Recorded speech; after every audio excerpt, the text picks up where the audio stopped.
the First 7-Inch Club, episode 204. First 7-Inch Club is a podcast where we dig up 7 inches from the past within the realms of hardcore, punk, and metal, and discuss whether or not they're worth being remembered. We'll also provide facts and trivia that we get from the internet and our own personal experiences. We do our own research on this show, so sometimes things are wrong, but hey, what are you going to do? That's how it works out, unfortunately. I am Mike, and with me is Scott. Mike, I don't see this in my feed very often, but the ebullition Facebook page posted yesterday, and it's just a picture of their door, and it just says ebullition above the door. I didn't realize it was so simple. It just says ebullition in like a regular font in a square above the door, and it says, "Sometimes I feel cursed. We've been having a heat wave and ebullition has no windows, so I come to work on Sunday morning at 6:30 a.m. only to discover that the new door that has been installed by the landlord will not open. The key turns, I can hear the deadbolt turning, but the door remains locked. It worked yesterday. The door is so secure that I can't get in, waiting for the locksmith to show up. Hopefully they can open the door." So ebullition, the label, is posting like the 50-year-old hardcore dad who plays like bold riffs on his Les Paul on your feet right now and never has much else to say. That's the first I've ever seen the ebullition account posting, and it just sounds like a crazy old man. I'm pretty surprised that ebullition is a full-time job. I just assumed. I don't know. I feel like that might be a little lie. I'm not sure, but with a top-notch security door, like a door that the locksmith couldn't even get through. It was so high tech. Also, this week I saw on Instagram there's an artist named Alexis Alekos who makes sardine tins that are open, but he makes mosaics on the inside of them that look like the sardines. So it's like a little piece of artwork. It looks like an open can. When you look closer, it's like a little, beautiful little mosaic of sardines. But those are cool, right? Yep. But then he also makes tins of like mashed, like cat food style fish. So it's like a round tin that's like a cat food can, and it's open, and then it's just a bunch of like, brownish pink stones inside of it, because it just looks like when you put a can of cat food, and it's disgusting. Like that one, I could smell it, and I could smell the JPEG on my screen. It disgusts me to see it, but I love the artwork this guy does. It's actually really nice. So and the tin fish scale that gets 100,000. That's maybe the best artwork I've seen all week. And then of course, I think it was a day or two ago, our buddy Josh, Gothic King Cobra, his dad, had a little celebration of his life, and he billed it as, I'm not going to get too down on this, but he billed it as this big event. We're all going to come together. We're going to like live stream, talk about Josh. And then instead he just put up a pre-recorded like documentary that he made about Josh, that just played for like an hour and a half or something like that. And it is what it is. I don't mind. A guy died, and his son died. I'm not sure who else. There's like women who talk too. I think some of them are like, I definitely didn't make it that far. I shut it off after about 10 minutes, but yeah. Well, yeah, you did the right thing. It's actually not, it's touching. I'll say it was fairly touching because they talk about him when he was a kid, and it seems like he was actually a pretty good kid who had like a rough time. So all of that aside, there's a moment where for some reason, Clint just starts to like Kaiser Soze all of Josh's Asperger's obsessions. He talks about how people who are diagnosed with Asperger's often have like, obsessions in their life that they find it hard to get past. That he was obsessed with smoking pipes and Model T cars and, Cobras and shotguns and doing magic, like casting storms and stuff like that, that those were his obsessions. And then he goes through and starts to itemize each Disney movie that he thinks he got those obsessions from, because they watched a lot of Disney movies when he was like 3 years old. So he just starts assigning each of Josh's things to these as though that's it. Josh stopped at 3. All of his interests that he was ever going to have in his life were formed in that apartment at 3 years old. He never, at some point he got into Cradle of Filth. I don't know what Disney movie he got that from, and Ozzy, I'm not sure, but everything else, he just stopped aging at 3. He stopped building new interests at age 3 and then just expanded from there. It was really weird. Because he figured them all out, and I'm like, come on, guy. He was an adult man. He probably picked up pipe smoking some other way than 101 Dalmatians. But it's no one needs to watch this video. It's not really Clint is a suspicious character, I think, in this whole story, and you don't need to give him your time. But I will say that the whole thing about like Josh as a kid, it was interesting. It was interesting to watch.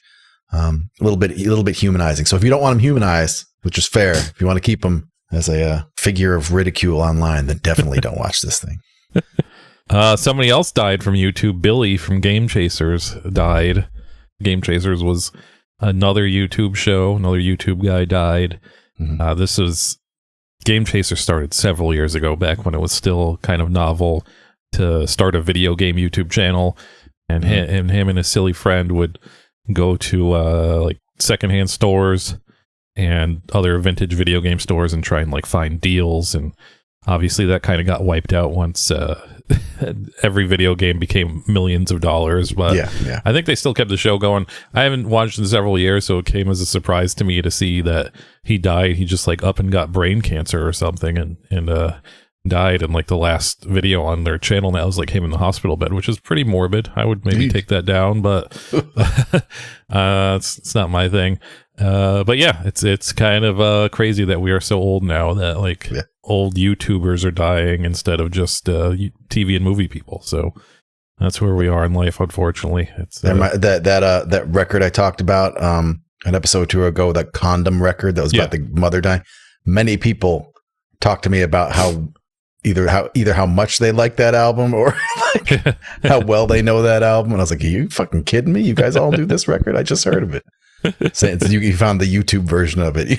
Yeah. I actually never heard of that channel, but I mean, it could have been lost. I for a while I was watching a lot of those, like toy and game hunter, sort of things, but it got whittled down to I'm not going to do this justice, but there's like a couple of toy nostalgia guys who are really hard to watch, who kind of took over the sphere that was everything apart from Plaid Stallions and Pod Stallions. So eventually I was just like, I'm just going to watch the Plaid Stallions guy. He's got a good channel. It never seems to go wrong, and he doesn't get into weird fights with other toy collectors online. So yeah, I think the Game Chasers guys, it might have been long enough ago where they were actually on Screw Attack, which was like one of the first big like video people conglomerates, like them and Angry Video Game Nerd and a bunch of other people.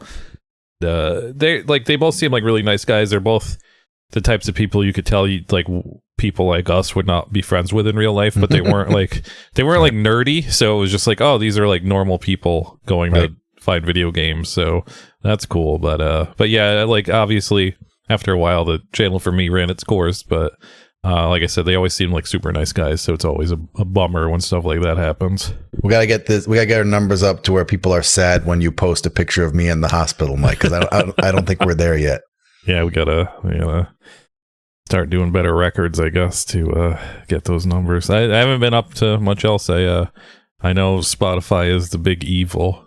Everybody hates Spotify now, but they added that new mix option, and that's all I've been doing is making my little DJ mixes, because it's pretty fun. It takes up time. Get to listen to music. It's pretty fun. Yeah. I asked this question in our Discord, and I'll just ask it in general if anyone out there is thinking about music. What service will do a better job with radio? Because that's what I do. Is I'm in the mood to listen to Gloria, and I want to hear like 100 songs that fit with that. Yeah. And so you make a station, and when I do that, all it does is show me the 20 songs that I listen to over and over.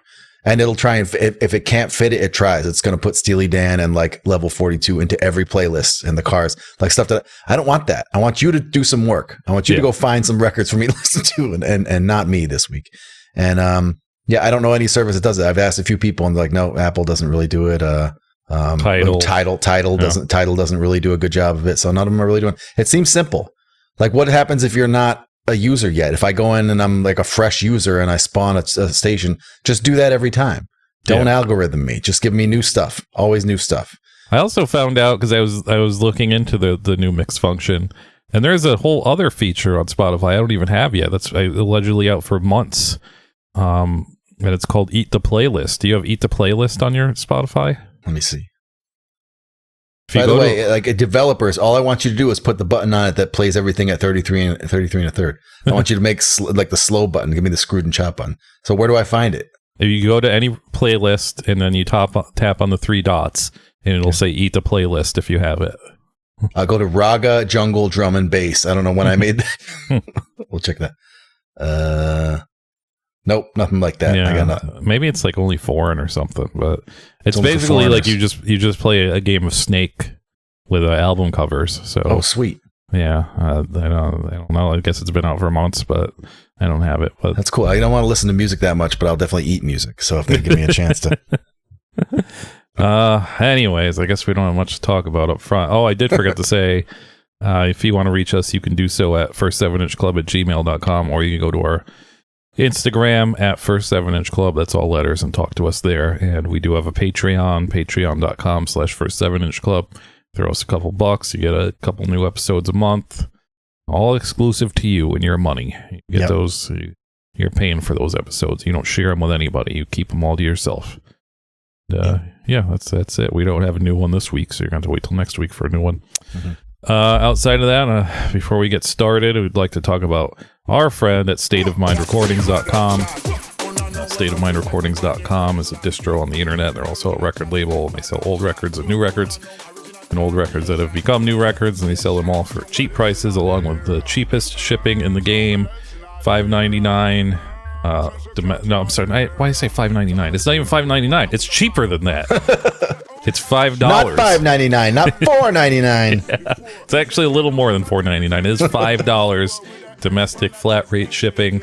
You can get anything you want, and use as much as you want, and it's still going to be $5. And who knows how long that's going to last? So you got to take advantage of it. Speaking of which, there was like a Blu-ray sale, a bunch of Blu-rays I wanted from a website. Put them on my cart, and I hit that shipping, and it was $8. And I was like, "Oh, I got that cheaper from Amazon." Another company I fully support, Amazon.com. Check them out if you haven't.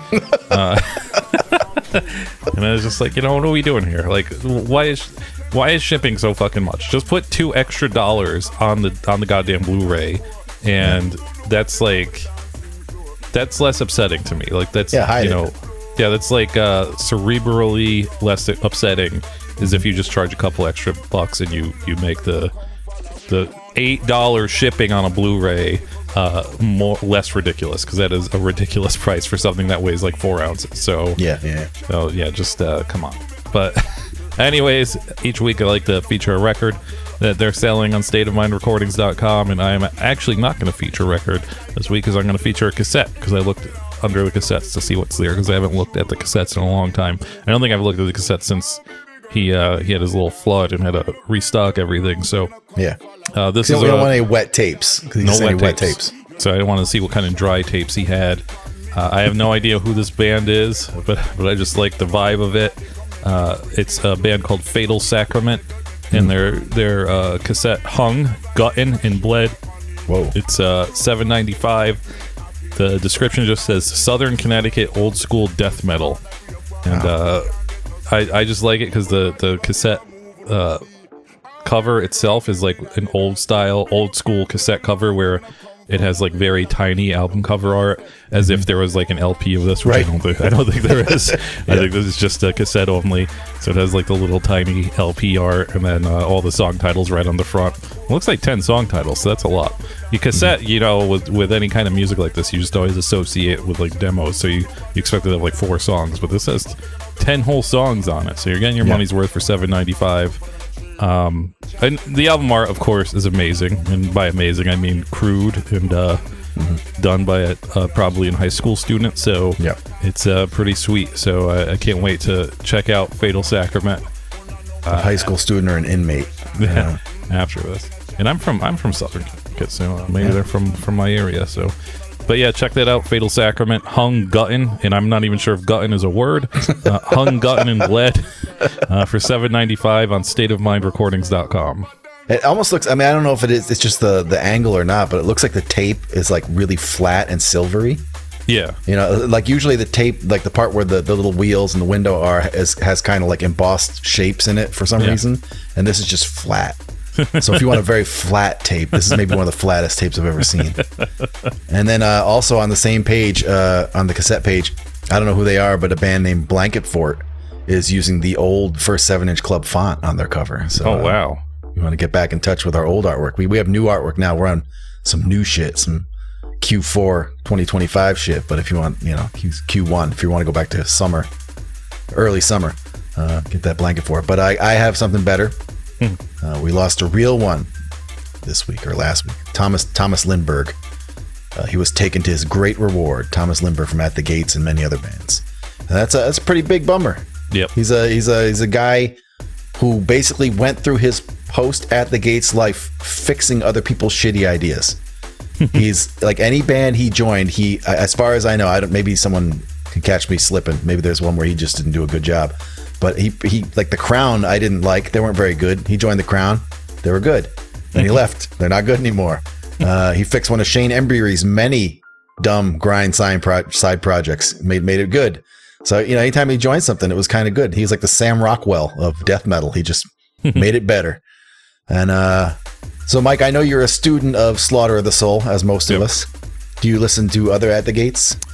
I mean, a couple of years ago when we started doing State of Mind stuff, I listened to Gardens of Grief. Yeah. I think I listened like the record after At the Gates or after Slaughter of the Soul. Yeah. And I was just like, I'll just stick with Slaughter of the Soul because, it's just one of those things where, yeah. Today is our lucky day because we're in sync on this one. State of Mind is offering Gardens of Grief vinyl EP, and this is At the Gates' debut, and they emerged from the womb immediately awesome. First thing they ever put out there, very good. I don't know if they ever did anything bad. I like Terminal Spirit Disease. I like from end to end. I like all the At the Gates, even the newer stuff. But this is like, it sounds kind of like them. It's maybe a little more black and a little rougher, a little more death metal-y. But the hook for us here at the first 7-inch club is that Thomas hadn't landed at that like kind of creator style high raspy thing yet. He hadn't figured out what he was going to do. So on this album, he is basically doing sort of traditional 90s death metal, but also absolutely foul, just totally disgusting. He is all raw phlegm and like hawking up parts of his throat. These are the most disgusting, gross vocals. That's the way we like it on the first 7-inch club. It's very unpolished. It's disgusting. I've listened to it a bunch of times and I just kind of put it on the back burner because it's, when you would listen to At the Gates, you kind of want something. This doesn't exactly do it, but it is really awesome. It's a great record. Everyone should check this out if you haven't listened to older At the Gates. But if you're not in the mood to feel good, I have a backup plan. Because I didn't know this. I was just looking through the catalog at the end, and on the front page they had a Blast record. Blast. Blast. I guess everyone's heard of Blast, right? Yep. Everyone has the Blast shirt. Mike, you got a Blast shirt. We all have Blast shirts, right? And then like I think we owe a lot of good, noisy, heavy stuff to them. Even though none of us directly listens to Blast, but we listen to things related to Blast. Did you know who else liked Blast? International rock star and one of the only remaining actual rock and rollers left in the world, Mike, Dave Grohl. Big fan of Blast. Oh yeah, that's right. Yeah. In 2013, when he wanted a Blast of his own, he reunited them and he played drums for them. And who better to use his enormous major label stroke to put out a record where he gets to fantasy football himself into a legendary cool band like Blast. So right now you can get that limited run 7-inch. It's called For Those Who've Graced the Fire. And, it sounds fine. Dave Grohl's actually, he's a pud, but he's a really good drummer. He can really fucking drum. So, choose your own adventure. You could feel good all afternoon, or you could feel conflicted and weird, and you could do it all at State of Mind, stateofmindrecordings.com. There you have it. Now we can get into our main event tonight. We are sort of traveling to North Dakota in a way, a very convoluted way, but allegedly this counts. According to people from North Dakota, we're talking about the band godheadSilo and their debut 7-inch The Friendship Village EP from 1993 on Kill Rock Stars. godheadSilo is a band that formed in 1991 in Moorhead, Minnesota. Moorhead, Minnesota, as I said last week, I guess is basically a suburb of Fargo, North Dakota. But then they played a couple shows and immediately moved to Olympia, Washington. So they're not from North Dakota, or they're not from, or they didn't record North Dakota the 7-inch, but allegedly I think they still claim North Dakota because even after they first broke up or went on hiatus, they still played North Dakota seemingly a lot. So I guess they can't leave North Dakota at heart. They're a 2-piece band that originally started as a 3-piece, and I don't know. I feel like this is some kind of like lore that you just make up, but allegedly they played like one show with a guitarist and they're like, no, this isn't working, and they kicked them out and they just played drum and bass from there on out. I don't believe that. I don't believe you go through the trouble of having a guitarist and then kick him out after one show. That's just that seems silly. But they broke up they went on hiatus, I should say, in 1998. It was later revealed it was because the drummer Dan almost had his hand severed off, and he couldn't really play drums. And then, but they came back for a little while in the 20-teens, and I think they still play shows here and there. But they actually, I think they first came back in the early 2000s, but then they came back again in the 20-teens. And, and they're like one of those bands. I think there's only two people, so we don't have much to talk about. I think Scott has a little spiel to talk about too, but yeah, they're just one of those bands that, for me at least, I never listened to. I'd always see their name in zines and Maximum Rock and Roll and stuff like that. And I'd always be like, I don't know about that name. That's a weird name, probably not for me. They're on Kill Rock Stars and Sub Pop, and like those are, kind of like Nirvana labels where it's just like, they probably sound like Nirvana.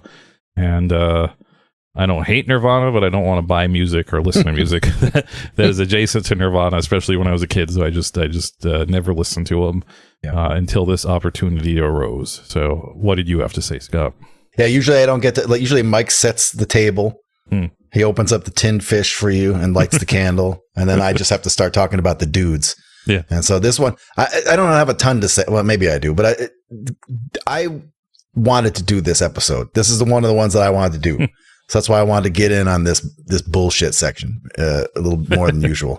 Because I don't remember when I first heard of this band. It's been so long, but it was definitely like in the dollar bin or a used bin. These guys were always in the used bin. And of course, their name was Godhead Silo. So I thought they were an industrial band. It's a very industrial sounding name. Exactly. Like Me Beat Manifesto. So three weird words together. But at some point, I remember seeing the album Skyward in Triumph. I don't know if you've ever seen it. It has this weird, like, upside down eagle, and it's sort of spreading its feathers, and there's like a rainbow going through its feathers, and it says Skyward in Triumph. And I just sort of instantly connected with their aesthetic. Like the first time I ever saw Boards of Canada, Music Has a Right to Children, I don't think that they were referencing one thing, but it just like, I was looking at that album cover and I was like, these guys have perfect command of some kind of displaced nostalgia. This is a perfect album cover and a perfect band name. And that's like Skyward in Triumph felt like that to me. Like it's even printed kind of like faded and shitty looking. It just looks, it's like some weird arena rock past that didn't really happen. They have like somehow summoned that. I thought it was very interesting to me. And then a little while later, I would see Share the Fantasy, which is their, like, it looks like a Dissection album. Looks exactly like Somberlane from Dissection. And they're pretty early to that game. They're parodying Dissection in the late 90s. Not a lot of people, not a lot of like, especially people on like, a Sub Pop or Kill Rock Stars making kind of Dissection jokes like that. It's something, but there's a problem, Mike. Which is that they're a bass and drums noise rock band. And these days that's a fleshed out concept. There's many of them. You can name them. You can rip 10 bands off the top of your head who are doing like the bass guy and the drums guy. Like Royal Blood are celebrities. They're a famous band in England. They win awards. That's all they do is bass and drum. I mean, they might have changed their format since then, but they got famous doing basically Godhead Silo, like a pop Godhead Silo. And in the late 90s, that was not true. There was no framework for this, really. There might have been some bands doing it, but there wasn't really like an established paradigm that you could be a noise rock band with just the bassist. And that meant that for me, I had no generosity for that. So when I pulled these out of the dollar bin record and I would like listen to them in my teens, I was not about to meet them halfway. I just wondered why this sounded like shit. I just thought it sounded bad. I didn't know what was missing. I didn't know they didn't have a guitarist. And there's no one around to explain it. In the old days, no one's like, oh no, they're kind of like a experimental art punk, I don't know. Even now, if you look around online, you don't find a lot about these guys. They didn't do a lot of interviews. They didn't do a lot of press. And also, I think that they missed the boat over and over. They weren't right for grunge, and they were too early for the internet, and they were too like subtle of a metal joke for like Gwar fans or something to pick up on, So that's kind of why I wanted to dig into them. I was hoping to unearth the secret. I wanted to know how this band managed to just nail some sort of aesthetic. And one of my favorite rock aesthetics of all time. I really liked what they did with their titles and album covers and that kind of stuff. I wanted to know why they're still obscure to this day. I wanted to know if they're any good now. now that I know what they're supposed to be doing, now that I understand, I don't know that I solved any of those things, Mike, but I don't think these guys want to be solved. I don't think they give a shit. So that's kind of all I wanted to say about it. I feel like I wanted to establish that I've been curious about this band for like 30 years and just haven't had any time to put it together until today. Yeah, and if you look up any other bass and drum duo, they will cite godheadSilo as an influence, even if they sound absolutely nothing like them. Right. I think it's just because they gave dorks the courage to start bands that shouldn't be bands that are just bass and drums, because that's that's why I don't believe the lore about them having guitarists and getting rid of them. Because Mike Kunka, I watched a thing with him, and he said that I think he just said that the guy wasn't showing up for practice, and they were trying to practice without him, and they were like, "Well, I guess this sounds fine. Let's just go play this way." Like, we're already practicing this way. Let's just go play a show this way. So I think it was less. I think it was more organic than that story. I don't know.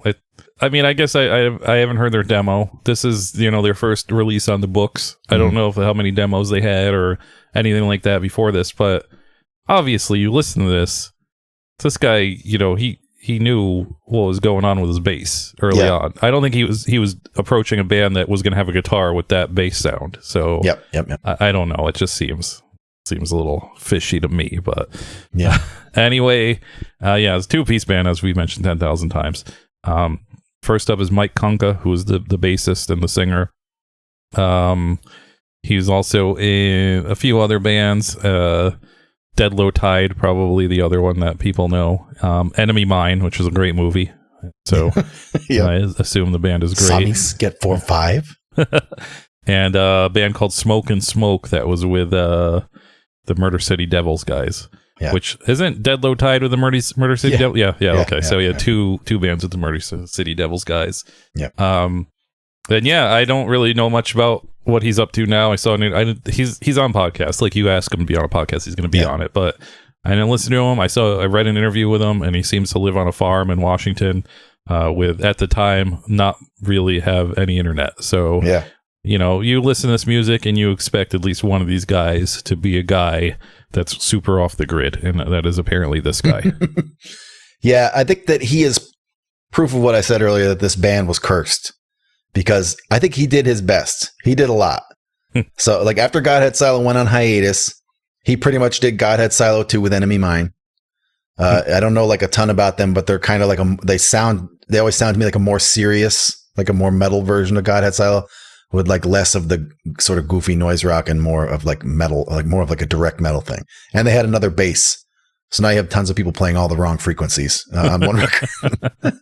And then he did an album with the Melvins that's really good, and it was shelved for 17 years. I think it just came out a couple years ago. It's fucking good. It's really, it's probably more than a couple years ago now. It's called Mike and the Melvins. That's funny too. Mike and the Melvins. That's a funny name. I think he struck with when the iron was hot with Dead Low Tide. Spencer Moody, the singer, like, I think he was still riding high on the Murder City Devils shit. Like, that was a big thing. Like, people that started a genre of person. That band like made everyone start wearing pirate shirts to like punk shows. I don't know if they remember why they were wearing pirate shirts. It was Murder City Devils. That's why you were all fucking dressed like pirates for 10 years. And so they did Dead Low Tide, and I love that record. That's like I love the first song on that record is one of my favorite songs. And I'll bet money it's because of Mike Kunka. Because Murder City Devils never did any shit like that. They were not capable of writing that song without him. And then he did Smoke and Smoke with the same guy, and that's Smoke and Smoke is actually just godheadSilo. He got Dan into it because I think his hand had healed by then. Yeah. So that was I think that might have been his path back to playing, is that they basically just did godheadSilo with Spencer Moody on vocals. All of it is just like vaporized into obscurity. Like, no one really talks about any of that stuff anymore. No one really talks about Murder City Devils anymore. So it's weird. Like, he tried, and then depending on your appetite for his style of 90s noise metal, I don't think he's ever done a bad thing. Like, I listened to a bunch of it this week in preparation for this. It's like, this is all fine. So this just went nowhere. Somehow he released all these things, and they just kind of, who remember Mike Kunka and Enemy Mine, all these bands. And the fact that this idea that they had, maybe like not even 5 years later, would become a default And they're not really in the history books at all for any of this stuff. You know, like maybe Lightning Bolt in their private moments talk about Godhead-Silo, but they don't tell anybody about Godhead-Silo. And I think he did his best. And I think that the process of doing this just ate him up, because he did, like you said, he did a podcast like 3 years ago. It's a 3.5 hour interview. It's on neutron protonic reverse. I think it's called neutron protonic reversal.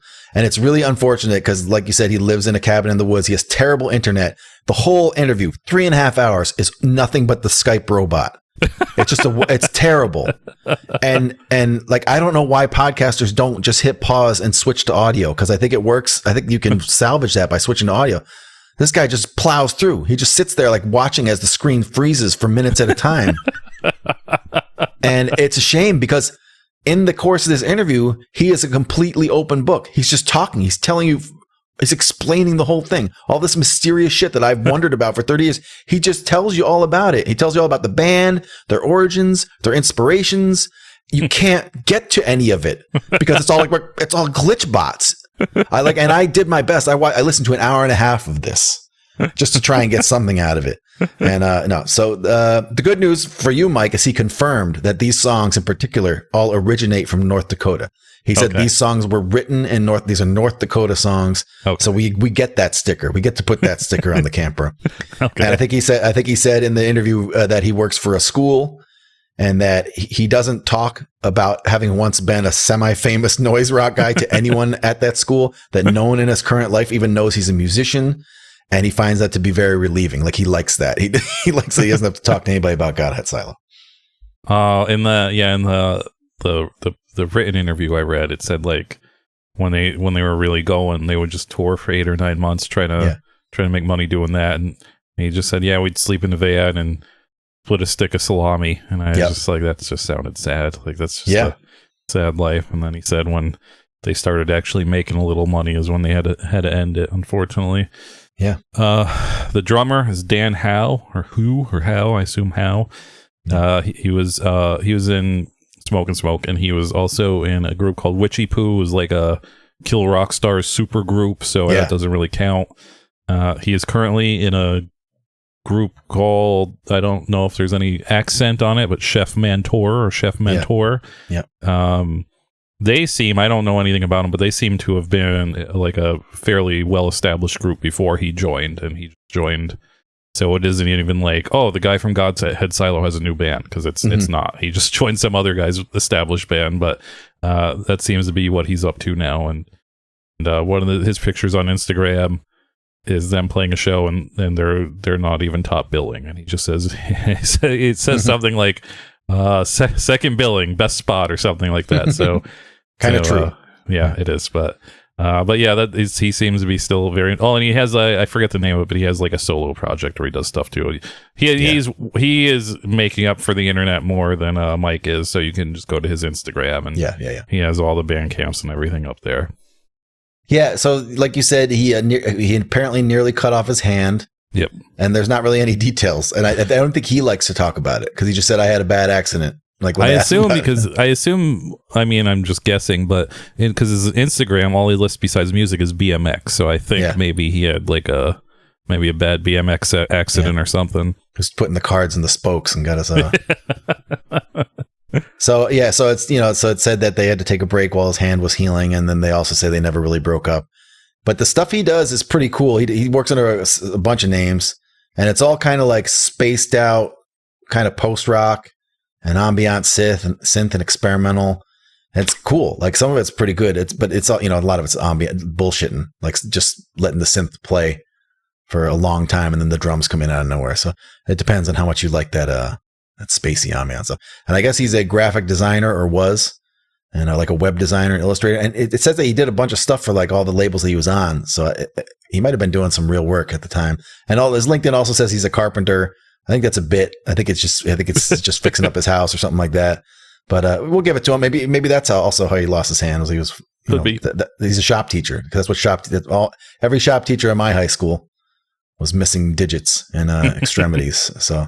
And there you have it. So this was on Kill Rock Stars. I don't think we really need to tell you what Kill Rock Stars is, but just in case you aren't from the 90s, Kill Rock Stars is an indie label. They're still around, co-founded by Tinuvel, I don't know how to say her name or his name, I think it's a her, and Slim Moon in Olympia, Washington. Moon had intended for this to be in his outlet to release his spoken word wordcore 7-inch records, but the Kill Rock Stars on a different timeline ended very quickly.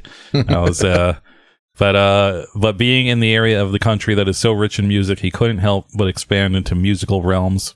When he left the label, I assume he wrote this by the way everything's worded, but when he left the label at the end of 2006 to do A&R for None Such Records, they gained the distinction of being one of the few U.S. indie labels to have an all-female full-time staff.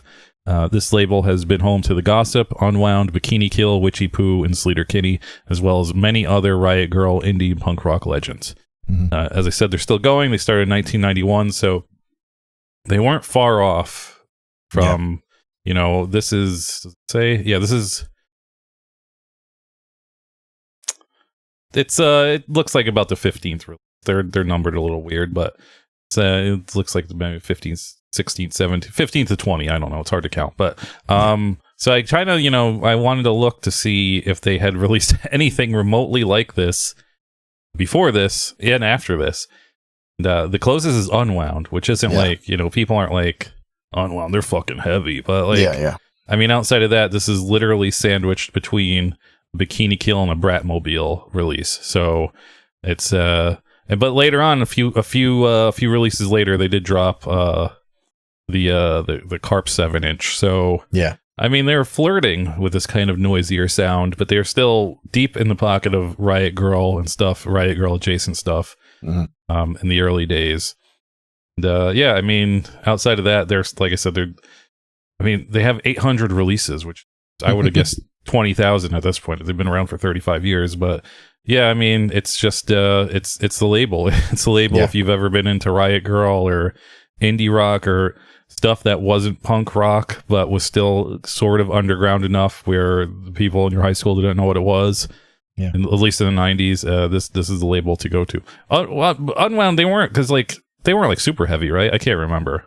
I think they went through some phases. They had some real, like, post-hardcore-y, fairly heavy stuff, and a lot of it's more like Sonic Youth-y kind of bendy note, weird noise rock, but they're pretty heavy at times, yeah.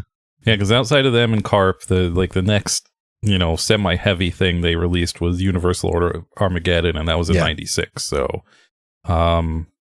So yeah, they must have just really liked the dudes in godheadSilo. I don't know. Yeah, that's a very weird nexus for me because like I associate this label with all of the confusing stuff from when I was a kid. Like when I was new to the life. Yes. Didn't get it. Still shrugging off my racist Hessian ways. And I was aware of like the Riot Girl and the queercore stuff bubbling up. And I'd hear a lot of these interesting band names, but I know in my heart that this isn't for me yet. I'm not ready for that yet. And sometimes I was wrong, like Mukilteo Fairies. They're great. That took me too long to get into them. They're like, I just saw that name and I was like, I don't know. I'm kind of a homophobe at 17. I don't know if I'm into that. It's one of the Trail of Dead guys. It's like super screamy, loud, awesome stuff.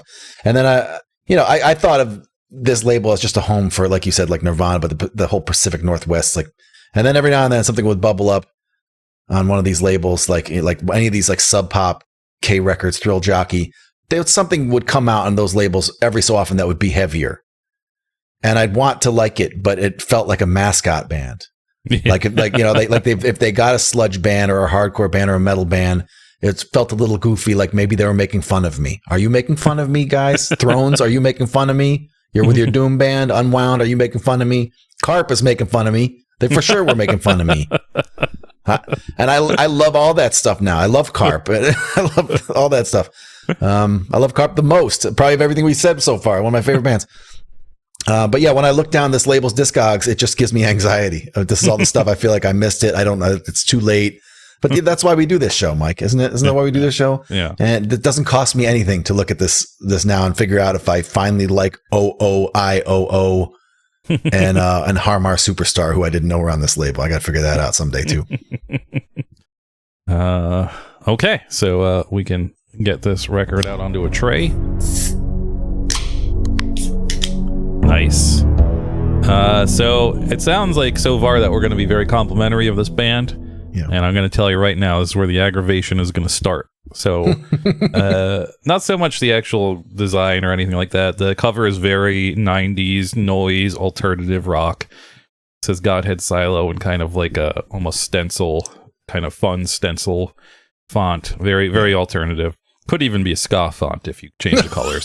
Yeah. You change this to black and white or like even pink and black and white or something. This could be a ska font. This could be a ska band. The cover looks like, something they tore out of a magazine of a woman awkwardly smiling and half winking. It's very much the wink that Lucille Bluth does in Arrested Development. But many years before that, she has OK stamped on her head. I have a strong feeling this is from a cigarette ad, but I don't really have any proof. I know this record is well known enough where a reverse image search is just going to go back to this, so I didn't bother. It says the Friendship Village EP on the bottom in a dirty typewriter font, and it's in a color that I could barely read, and I didn't know where they were getting that name from for so long, and then I could finally make out a few of the letters. The back cover is again more distressed fonts, has the titles and who's in godheadSilo, addresses, all that stuff, and it has an amazing again clipped photo of what I would call the ideal breakfast, which is 4 coffees, 4 spoons, and a plate of overflowing glazed donuts. Yeah, it is the perfect thing. And there's no insert. This is all you get. Cover wise, this is definitely something, like Scott said, I would never pick this up when I was in the 90s. I would be like, this is too close to being some kind of alt rock shit. So this would have been well hidden in plain sight for me forever. Then we get to the record labels, and this is where it starts to get interesting. So on one label is a drawing of a turkey. The other label is a drawing of the same turkey with what I assume is supposed to be a bee. It's like a cartoon bug. And that side says side B. And I assume that was a joke. I assumed it was, side B and there's a B on it. That's funny. That's funny stuff. Outside of that, on the side with just the turkey, there's some handwriting that is exclusive to my copy. The person who sold it to me actually DM'd me before he sent it off and said, "Hey, just want to let you know there's some handwriting on this." I was like, "Dude, I don't fucking care. Just fucking send it. I don't care." But I understand, people might get pissed off. So he sends it to me. We got content to make. We got to make content. That's why I said, we got content to make. I'm a content creator. I don't care about handwriting. So I get it in the mail. I look closely, and I'm pretty certain that handwriting is Mike Kunka's autograph, because it clearly says Mike, and then the other stuff could clearly almost say Kunka. So I'm pretty sure whoever owned this had him autograph this. Under it, there's more handwriting that says Beatmaster Miracle, and then 3 illegible letters. And me and Scott were talking about this, and we're like, maybe that's Dan Howe's kind of funny name or something, but I don't think so. Like I said, it didn't come with an insert, but again, the previous owner slipped like a little piece of notebook paper inside of it that just says Mike Kunka bass, Dan Howe drums, and it says appeared on split 7-inch with Hammerhead. Second appearance on 7-inch. So I guess that this is their second 7-inch, according to this guy. I don't know if that's true, but according to this guy, this is their second 7-inch. And it says Olympia, Washington. And so looking at this, he also makes the old-timey A's that they taught you to make in school and no one used in second grade. And that's what Beatmaster Miracle also uses, those A's. And I don't think there's 2 people that have ever met each other that both use those A's. Even in the early 90s when it was still being taught in schools. So I think for whatever reason, the person who owned this, maybe that was his tag to make sure. Maybe he's a DJ, because when you if you find DJ records, they'll have the DJ's name written in marker on the record. So I guess maybe this was Beatmaster Miracle's record. It's possible he faked Mike Kunka's autograph. I don't know. It's a weird thing to fake, but it's written on there. Back to the aggravation though. So as I noted, side B has a B on it. It says side B, but there's no side on the other thing. And I'm like, this is going to come back and bite me in the ass. And sure enough, it does.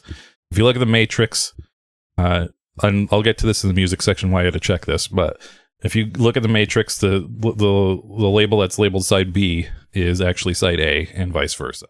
And that's aggravating because I'm pretty sure that was done on purpose. But and as far as I know, that's, everybody knows this secret because that's how it's listed on Discogs. That's how it's all the YouTube rips have it in that order.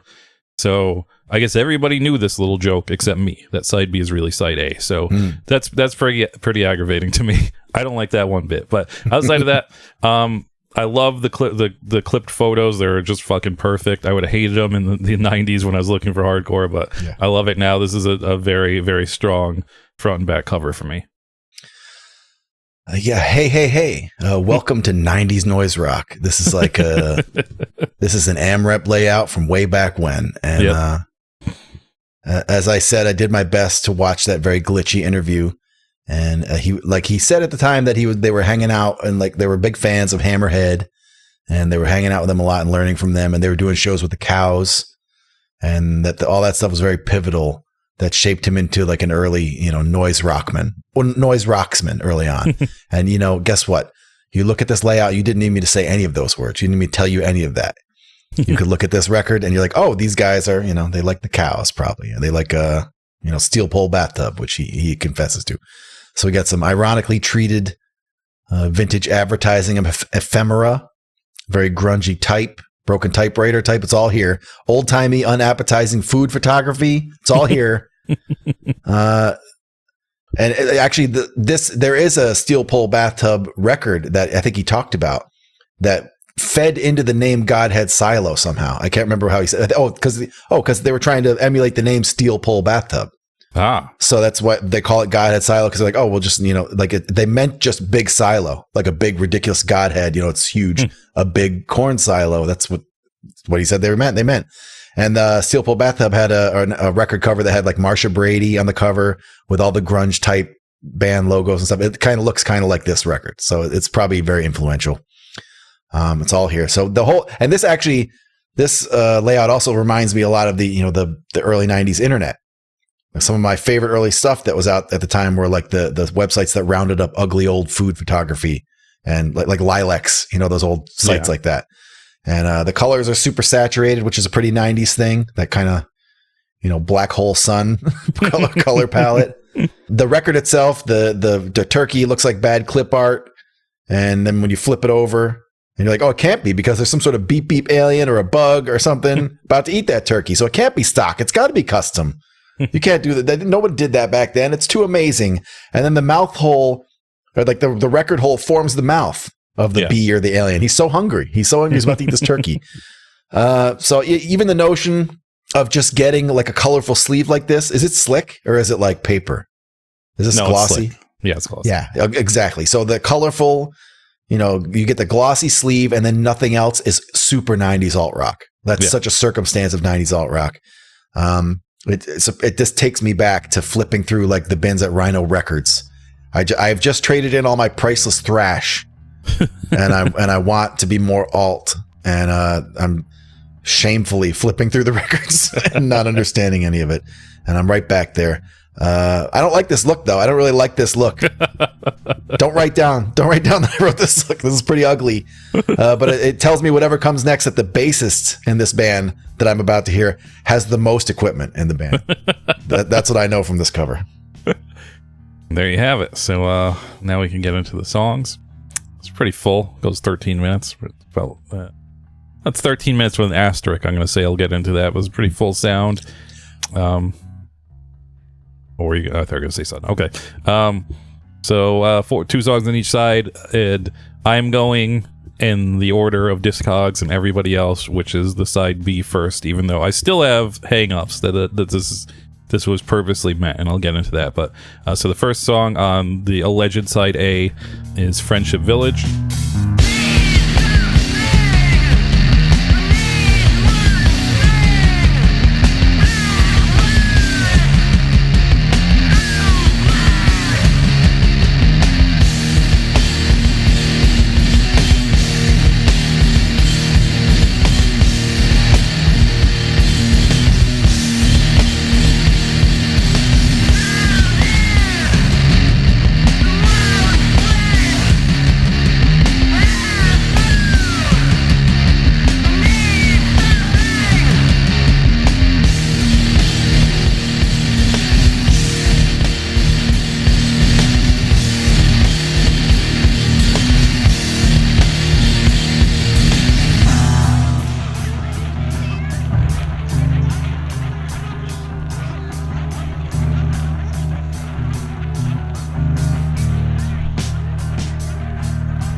Okay, so this starts off with some moody bass and some whispering. We're already off to a bad start. I'm gonna be straight up front. I think the side sucks, and that's why I think there's no way this was supposed to be the side A, because like your first solo 7-inch or whatever you want to call it, this is a bad foot to start on. So I do not think this was meant to be the side A, but that's what everybody agrees to now. So we got to do it. But after a while, it starts to rock. This guy Mike has definitely mastered not needing a guitarist. There is no room for a guitarist in this band. Yeah, which is pretty impressive, honestly, in 1993 to just be like, I'm gonna make so much fucking noise with this bass. You can't even fathom a guitar being in this band, and that's honestly incredible for 1990. That goes back and forth, the moody bass and the whispering, and then there's some sampling thrown in there, and it just goes back and forth and back and forth. And it doesn't rock enough for me. I wish it was more rockin', but not the best foot forward for me. I disrespect Noise Rock's commitment to the broken megaphone vocal. Yeah. So I got the vibe from the things that I watched and the things I read that these guys might be pretty mild-mannered in person. Like they're known for being very destructive live, and everyone says like Dan would puke after every show. I get that. But I think Mike came right out and said he's not really a confrontational guy. He likes to play crazy music, but he doesn't really he's a peaceful man outside of that. He's a man of peace. And I almost think that that's what makes you end up in a bass and drums band. Like you're so mild-mannered, you can't envision being in a band with a showy lead guitarist, you know? Yeah. Like it makes you embarrassed. I can't imagine a guy tapping next to me on stage. That would freak me out. And so that's also, I think, why they all go for the busted microphone sound that I hate, because it sort of disguises you a little bit, you know? Yeah. Like even some of the more charismatic, noisy bands of that era still would use the busted microphone. And I understand that, but I just don't like so. But the riff is fine. This sound, everything about this is better than I was expecting, honestly. Because one of the things I was sort of beating around the bush about earlier is that a lot of bass and drums bands, they sort of have trouble figuring out how to get the recorded bass, at least. Like live, they might be good, but the recording of the bass doesn't end up having that big crushing sound, you know, because the speakers just aren't pushing that much air.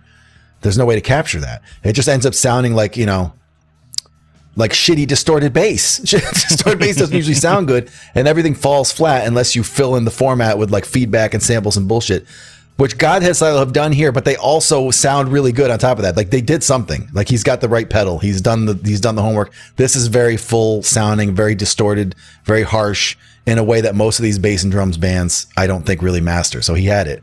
They do dick around in that clean channel for 30 or 40 minutes on this song, but it kind of gives you something to compare it to. So that I think that was the point of the song, was to be the kind of loud, quiet thing. And you get one riff, so I hope you enjoy it, because that's all you're getting in this song. Next track is called Master of Balance.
Not much to this track. It starts out with some real hip cat bass, boom, boom, boom, boom, and some kung fu samples, which I appreciate.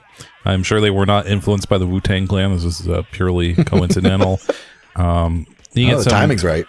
After a while, it picks up. You get some really distorted bass shit.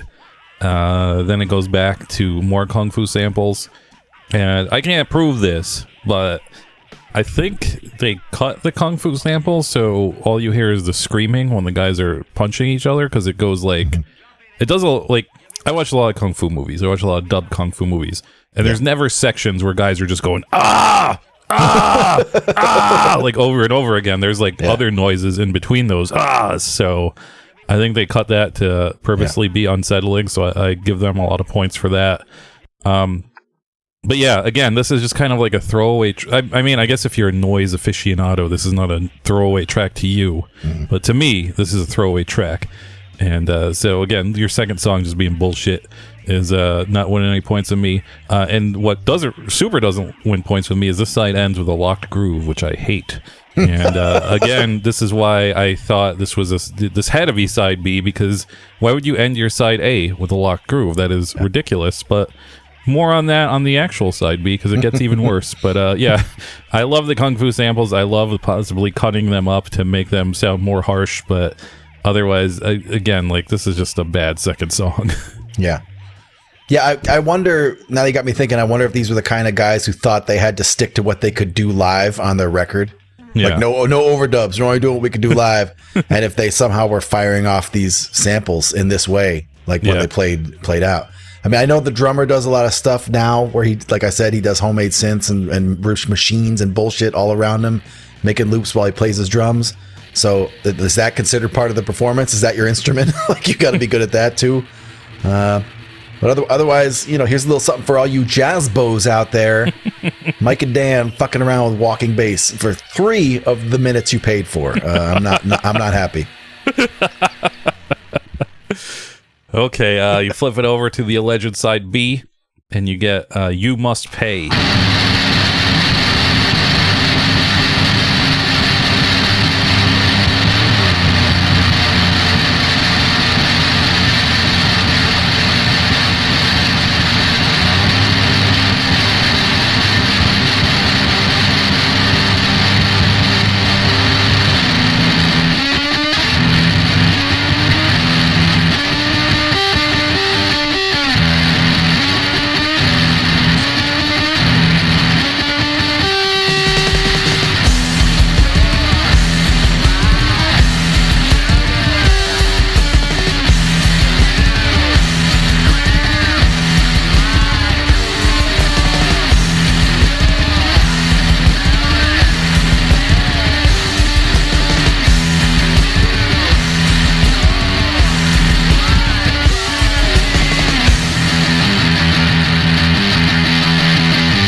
this is where it picks up. And when I first listened to this, I listened to this in the other order, and it was less disappointing in the other order because I was like, oh, whatever, they're fucking around on the second side. But then finding out this is the first side was like, oh, well, that sucks, because like if I bought this record, I would never make it to side B, so I would never heard this. So I'd have been like, oh yeah, that godheadSilo band, they suck, and I would have never known. So it's glad that I am 30 some odd years late to this band.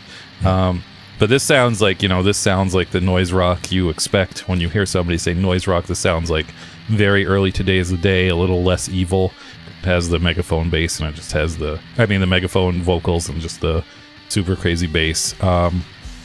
Bass is adequately heavy. This is very heavy bass, but the heaviness doesn't really shine through this recording. I don't think that's any fault of the studio they went to. I just think it's like a bad it's a bad mastering or something. There's no it's just like flat.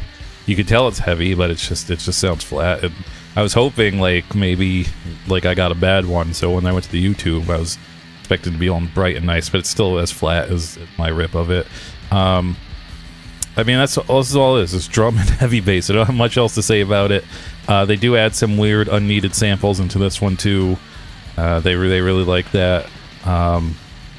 For some reason, at the end, the bass gets like super unsettlingly noisy, and that is what you're looking for in this music. So A+ all around. But then they get a big fat F because in between this song and the next song, the song ends, and then there's like a kind of like another sample, like a kind of a droney sample that's going on for a few seconds. And I'm like, oh, I guess they're one of these types of bands. That's fine. And I'm sitting on the floor. My record player is pretty low to the ground. I don't have any seats near. I do have seats near it, but for some reason I just don't sit in them. I just sit on the floor, sitting there looking at my phone. The sample's playing for a pretty long time. Just like, it's pretty strange. It's a weird way to waste a 7-inch, and then it's going on. At this point, it's going on for about 90 seconds, and I'm just like, what the fuck is going on? And so I look at the record, and I see it's just stuck, and it's just a locked groove in the middle of songs 3 and 4, this is ridiculous. You are a total dickhead for wanting to do this. This is like, I would have broke this over my fucking knee if I was a kid and this happened to me. This is just fucking bullshit. So I was so pissed off. I was just like, fuck this band. I hate them so much. So, maybe this guy's not confrontational, but he definitely likes it. Somebody in this band really likes annoying people because, that's a real fucking annoying thing to do, to put a locked groove. So if any of you out there are familiar with godheadSilo and you've never heard the 7-inch, or you've never heard it in 7-inch form, just be glad you've never heard it in 7-inch form, because you're gonna have to move that needle every single time you want to hear the next song on the side, and that's bullshit. You have to participate. You have to share the fantasy. You have to participate. This is what I was expecting. This is the world that all 2-piece heavy bands inhabit now. Like, they might eventually drift into some more dramatic territory like Big Business, but every one of them starts off with the drummer doing a bunch of Mastodon fills on a super noise track like this. And that's probably a compliment to godheadSilo that they were so complete at this in the 10 years before anybody else. But right in the song, they're already doing all the stuff that all their descendants are going to be doing, including the riff where the bass slides up to those weird high notes, where they do the bash notes, wiggly notes, bash notes, wiggly notes. And I think I feel like that's just a natural thing that happens when you're playing a super distorted bass. Eventually, you just accidentally play some of those high notes and go, "Oh wow, that's like," and you just think it's amazing, and you have to form a band, and that's how it goes. I didn't expect this record to be such a thorough indictment of Lightning Bolt. That this is like, who the fuck you guys think you are? You're just playing You Must Pay for a whole career. Several episodes ago, the band Thinner, that's a long time ago, I talked about the OLD song Colostomy Grab Bag, and it has kind of a similar riff, and I said in that episode that I based my life around that song, that stupid song. So I was only one used bin away from basing my life around this song instead. And the final song, called Precipice of Ice.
This is more noise in the vein of Today is the Day. There's more actual screaming on this one. Well, that's good. Yeah. It's still in the broken megaphone, but it's not just some guy kind of half shouting into it. It's actual screaming, so that's cool. I'm actually like, took this long for it to dawn on me, but I'm actually kind of surprised and glad that the drummer is not all over the place. Usually you hear bass and drum. In fact, the drum very busy. Yeah. Just, always trying to show off his stuff. Not that type. That's good. I was definitely expecting like the dude from Hella or something. Yeah. Stays in the lane the whole time. Yeah, I mean, the song's heavy. It's more heavy noise. And the song has a really unsatisfying ending, which I feel goes with their entire vibe of being, kind of aggravating. So I think it's fine for this. I think this is a perfect ending for this record, is to have a very unsatisfying bullshit ending when you are trying to aggravate people. Yeah, I was worried they're going to do the same stunt on both sides and have like a goofy song, and I'm glad we didn't go that route. Yeah.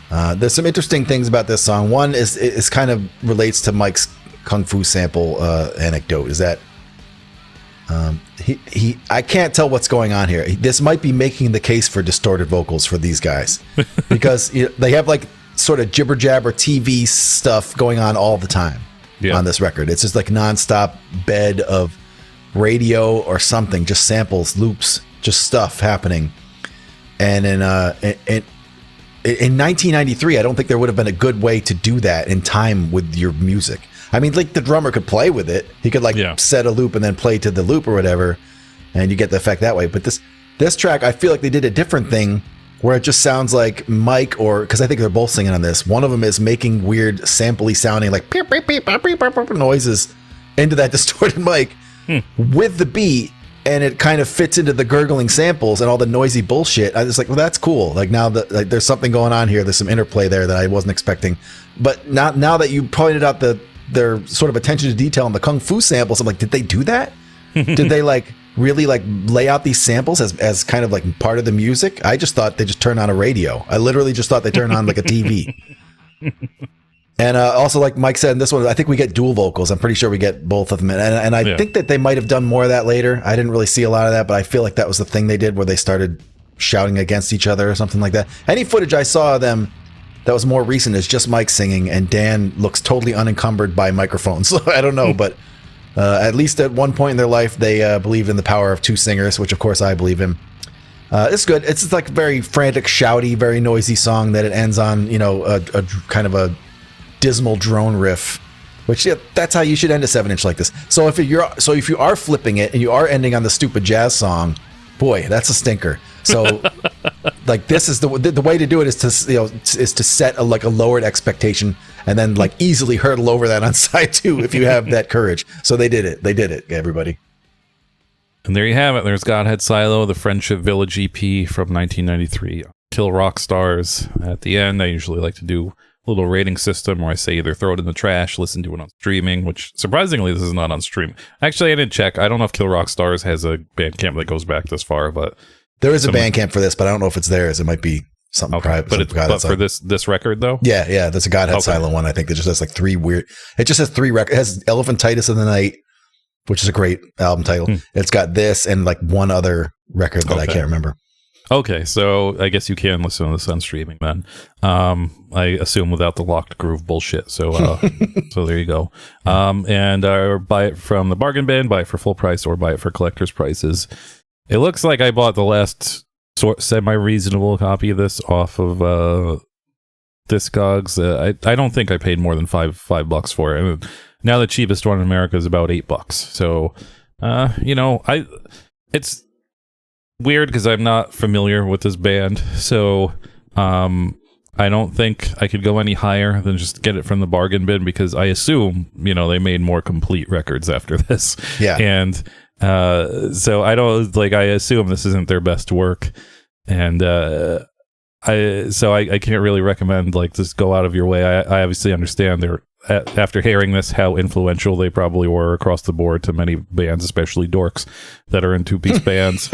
And I assume if you are one of those dorks that love two-piece bands, because it seems like if you like one of them, you like them all for some reason. Yeah. Chances are you've heard godheadSilo, but maybe you're younger and you haven't.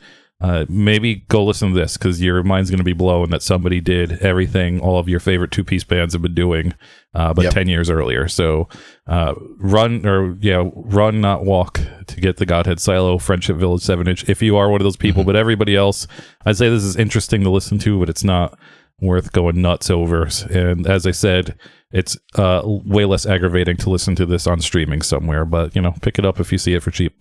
Yeah, so this is a band I've been weirdly curious about for 3 decades, probably.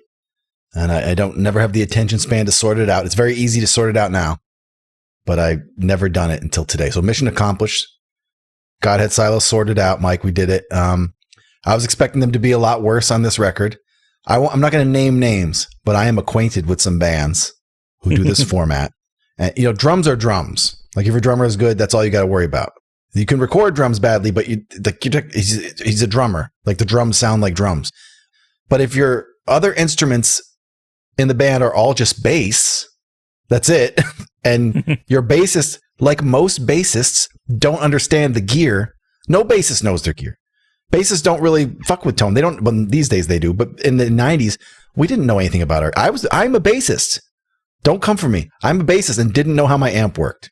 Didn't know how my pedals worked. Barely knew how my bass worked. That's why you play bass. So you don't have to stress about these things. You're in the background. You're like underneath everything else. You're just like a layer of the cake. There's a part of every like post-hardcore record where the guitars drop out and there's like a lightly distorted bass that goes doom, doom, doom, doom. That happens every post-hardcore record. That's what I thought was going to happen here. I thought this was going to be a record where they tried to play like super heavy, but it's going to sound like shit. And that wouldn't have worked for me. But Mike did it. I think he has a big muff. He has some kind of pedal that is very, very sharp sounding. So he sounds like a motorcycle engine on this record. It may not be mixed properly, but it sounds like full and gross and disgusting and heavy. And it has a lot of like damaging sharpness to the sound that I think is missing in a lot of distorted bass stuff. So it's gooder. It's gooder than I thought it was going to be. Because they're a band who kind of avoided fame and attention to some extent, I was also expecting them to have a little bit of a personality problem in the vocal department. And I'm on the fence about that. I don't know whether I'm right about that or not. Because like they're kind of like shy dork vocals in the beginning, but by the end of this record, depending on which side you think is A or B, by the end of the record, he's shouting and screaming. That's what you want. So I don't know. I remain unhappy when the whole record is distorted microphones like this. I think this whole genre should be ashamed for letting that happen for now, what are we, 40 years of noise rock, and they're still doing this. But I think these guys gave it their best shot. They knew they had to work within that guideline, and they gave it their best shot. There's a constant barrage of samples and noise and squelch and just stuff happening on this record. And that's kind of maybe the only place where I could see like the broken microphone being at home. I think in terms of like just pure customer satisfaction, I give this a 9 out of 10. Because I got some tiny sliver of what I came here for. The record to me is not a total loss. I liked it better than I thought I was going to. And, I showed up ready for this. This is what I wanted. I had the latent curiosity. I had context. So this fit a hole in my heart that I needed filled. And I don't know if I'd expect anyone else to just cold enjoy it that way.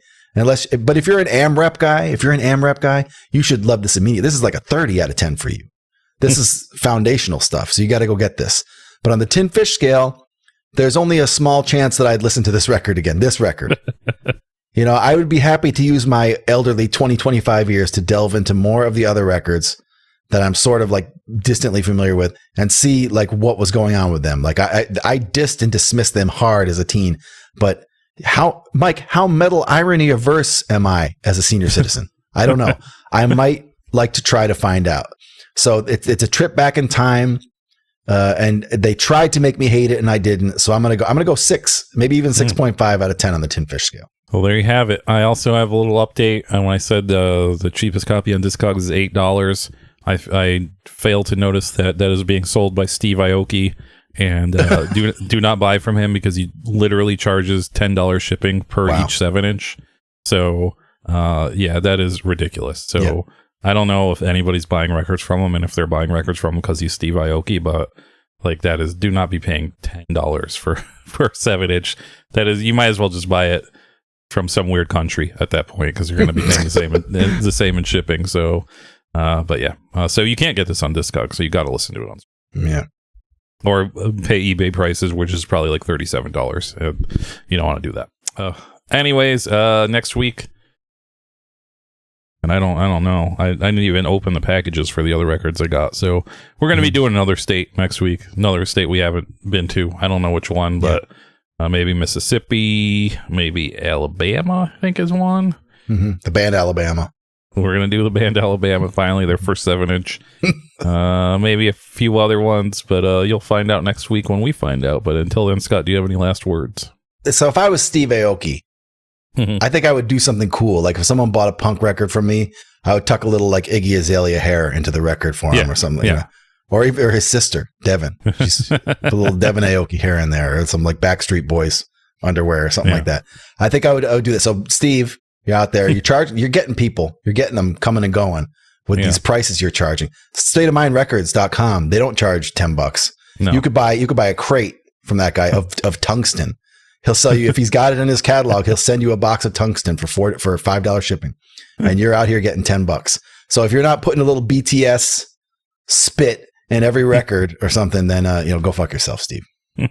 Oh, it looks like I was testing it. It looks like the first 2 were $10 each, and then there's no extra shipping after that. So okay. I think there's extra shipping after a while again, but so you can get 3 records for $20 shipping. So get into that gray area where he's almost punk again.